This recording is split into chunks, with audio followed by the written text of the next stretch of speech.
On the issue of intelligence, yes, intelligence is coming in. Like I told you, because of the insider information, that's actually the day that it happened. The troops were there. There was a faint attack in another village. When the troops moved in, that's when they now came in to attack this other one.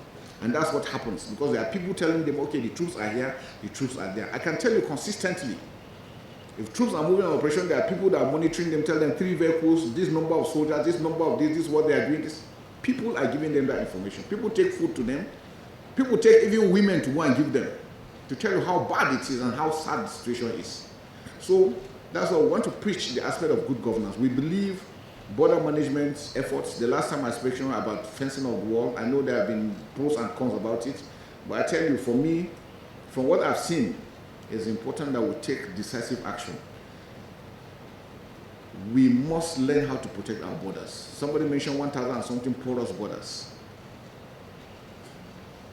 The Sahel is hot.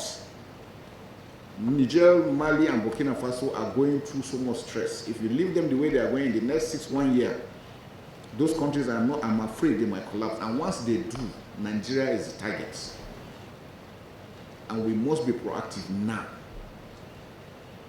So whatever thing we have to do, it's important that we do that as quickly as possible. The Israel you are talking about, I hope you know that there is a kind of military system they have that every Israeli must go for training. You must serve for 2 years before you leave. So as you speak, everybody above 18 is a military man. So he automatically knows what it is. And then the ones that are not 18 yet, they have these lectures, these programs. They teach them what to do, what to see, what to look out for. We don't have those things. And that's why it's important now that we have challenges like this.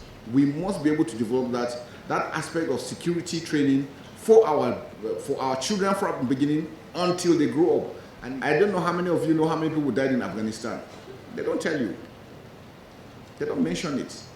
Because again, it has effect on morale. The idea of running to go and report, also you're affecting the morale of the troops. And once your men are demoralized, how do you want them to work? No country should allow asymmetric warfare or terrorism to start. It is a very, very difficult operation. Americans did 20 years in Afghanistan. How did they end up? With all the technology, with everything they had. So when you are dealing with somebody who believes in what he's doing, it's a very dangerous situation to do. And then so the society must come together with members of the armed forces to defeat that. Otherwise, it will continue to be a problem.